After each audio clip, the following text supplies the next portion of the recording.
Shalom, keluarga besar kerajaan Allah. Semua yang dikasihi Tuhan Yesus Kristus. Nah, pagi ini, terlalu banyak mikir ini ya. Pagi ini aku mau bercerita pendek. Nggak tahu penyebarannya panjang apa pendek. Enggak. Pendek-pendek aja. Jadi, ada di suatu taman gitu ya, seorang guru berjalan. Seketika dia menemukan seorang pemuda nih yang bengong aja. Kelihatannya kok surem banget gitu loh mukanya itu ya. Terus dia bertanyalah, kenapa? Kenapa Ananda? Kenapa surem banget mukanya? Adakah yang bisa saya bantu? Kebetulan saya guru gitu ya. Mungkin ada yang bisa saya bagikan gitu. Dia diem aja.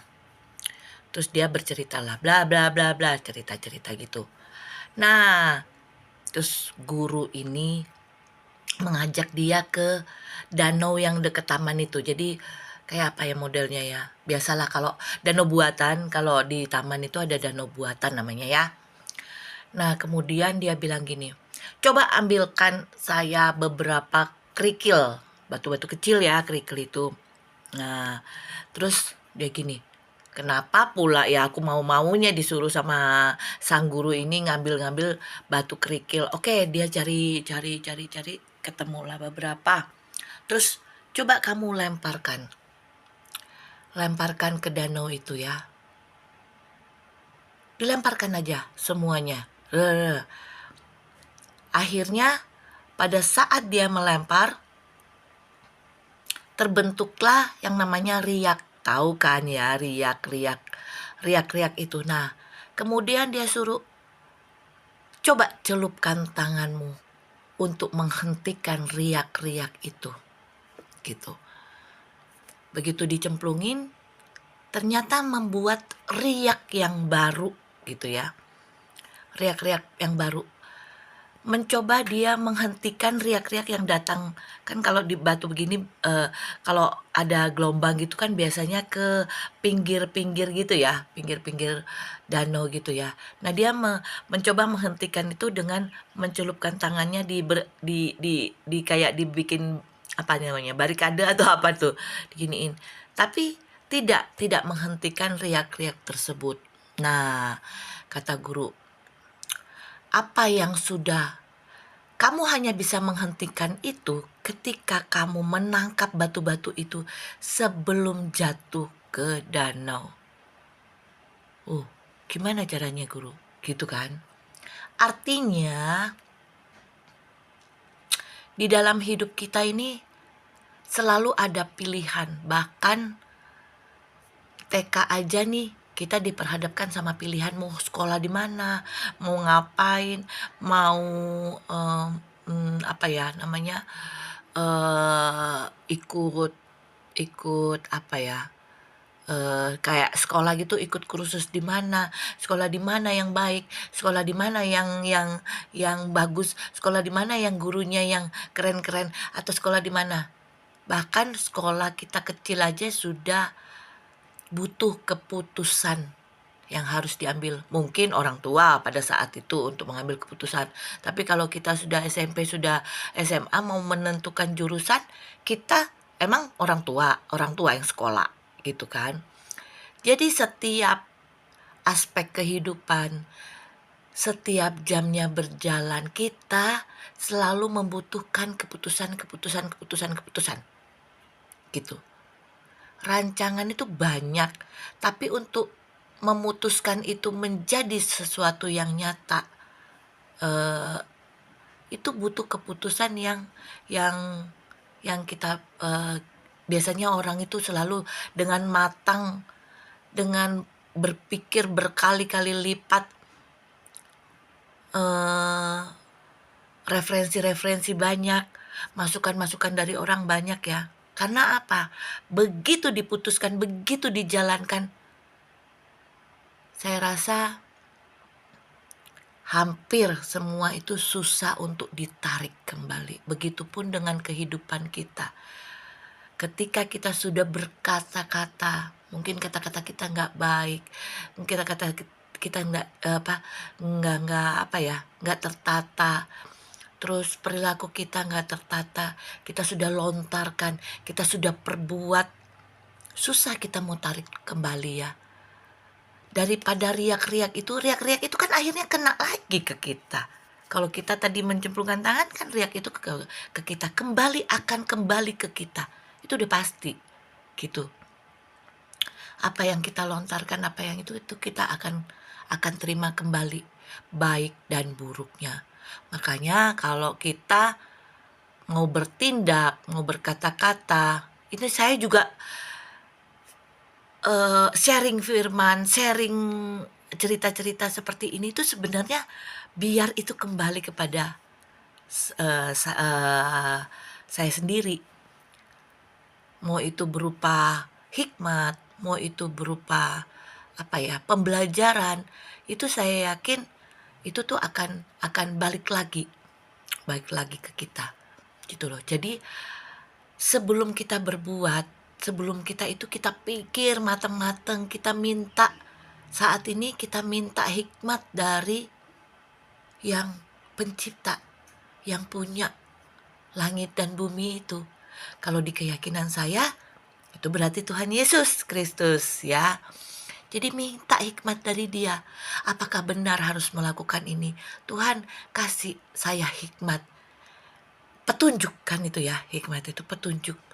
Agar apa yang saya katakan, apa yang saya perbuat, apa yang mau saya lakukan, itu hanya kehendak-Mu, bukan kehendak-Mu. Di akhir doa, di akhir kalimat selalu ngomong, semua adalah kehendak-Mu, bukan kehendak-Ku. Berlakulah seperti kehendak-Mu, bukan kehendak-Ku. Jadilah seperti kehendak-Mu, bukan kehendak-Ku ya. Kita cuplik dari ayat-ayat yang ada di Alkitab gini ya, menyadari gini ya, untuk mendapatkan hikmat dari Tuhan kita harus ngapain sih gitu ya. Kalau saya mencatatnya di sini yang ringan-ringan aja ya, karena saya juga bukan saya cuma sharing firman. Latar belakang saya juga bukan pendeta, bukan kalau saya bilang hamba Tuhan itu semua, tapi ada yang mengartikan hamba Tuhan itu adalah ya seperti pendeta, gembala kayak gitu ya. Saya bukan itu, tapi saya rindu untuk membagikan firman Tuhan lah, atau kabar baik, atau apa sih yang kita pelajari dari keyakinan kita ini gitu ya. Ini 5 cara kita untuk mendapatkan hikmat. Salah satunya itu menyadari kalau selalu Tuhan itu punya jawaban.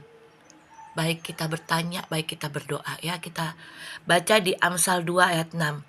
Karena Tuhanlah yang memberi hikmat, dari mulutnya datang pengetahuan dan kepandaian. Kemudian pada ayat 9, maka engkau akan mengerti tentang kebenaran, keadilan, dan kejujuran, bahkan setiap jalan yang baik. Keren ya? Keren Tuhan kita. Dari Dialah kita mengetahui, ini loh yang buruk, ini loh yang jahat, ini loh yang baik gitu. Terus kedua adalah berdoa, minta hikmat. Pastinya ya, kita meminta doa.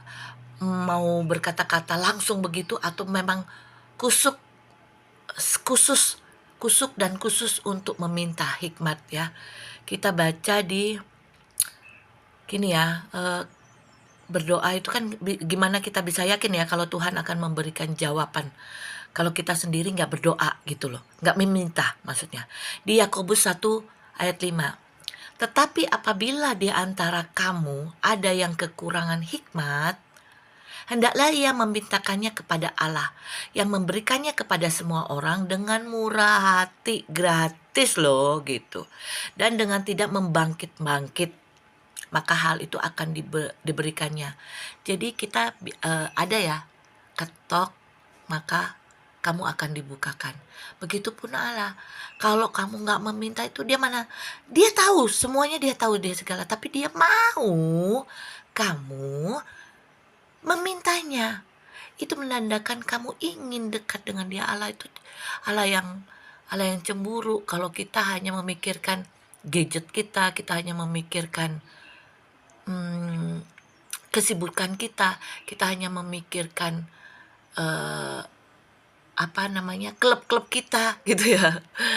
Padahal saya nggak pernah ke klub. Itu dia cemburu. Itu kayak kamu mementingkan hal-hal seperti itu bukan kepada dia. Justru dia mau kita minta. Kalau dia mau kasih, bisa aja. Dia mau kasih apa aja. Semua Allah pencipta langit dan bumi, apa yang dia nggak punya kan gitu. Oke. Nah, kalau kita sudah minta, pastikan kamu percaya bahwa dia akan menuntunmu, akan memberikan jalan kemana nih gitu ya. Boleh kita merancang-rancangkan kehendak kita, tapi Tuhan juga yang bilang oke, deal, boleh gitu loh. Tapi menurut jalan aku, bukan jalanmu. Ya, rancangan punya dia, jalan juga punya dia, tapi tetap percaya bahwa jalannya dia itu yang terbaik buat kita. Itu ada di Amsal 4 ayat 18. Tetapi jalan orang benar itu seperti cahaya fajar yang kian bertambah terang sampai rembang tengah hari. Tuhan akan menunjukkan pilihan yang terbaik dengan cara yang paling tidak kita sangka. Dan dia akan menunjukkan jalannya. Bukan hanya dia memberikan jawaban atas doamu, dia juga menuntun bagaimana mendapatkan jawaban itu. Bagaimana kamu mempergunakan jawaban itu, dia akan menuntun. Kalau kita tidak miring ke kiri dan ke kanan, Tuhan selalu ada buat kita. Terus 4, ambil bagian kita. Setelah meminta kepada Tuhan, kini giliran kita untuk mengambil bagiannya. Kita selalu berdoa minta Tuhan tetap menyertai kita ya. Percaya Tuhan selalu ada ketika kamu butuhkan. Dia mau kamu membutuhkannya, dia mau kamu meminta kepada dia. Terus begini, sudahkah keputusan yang kita ambil sesuai dengan firman Tuhan? Selalu ya, kita back to firman Tuhan gitu. Karena firman Tuhan itu isinya ada semua, perintah-perintahnya ada, larangan, ada baik, ada buruk, selalu begitu. Selalu ada 2 pilihan ya yang kita bisa ambil, mau pilih jalan yang salah atau ya jalannya itu Tuhan sudah nyatakan semua. Historinya banyak. Berikut janji-janjinya ketika kita menuruti firman Tuhan. Di Yakobus 3 ayat 15 sampai 17. Itu bukanlah hikmat yang datang dari atas tetapi dari dunia, dari nafsu manusia, dari setan-setan. Sebab di mana ada iri hati dan mementingkan diri sendiri, di situ ada kekacauan dan segala macam perbuatan jahat. Tetapi hikmat yang dari atas adalah pertama-tama murni, selanjutnya itu pendamai, peramah, penurut, penuh belas kasihan dan buah-buah yang baik, tidak memihak dan tidak munafik gitu ya. Kadang-kadang manusia kayak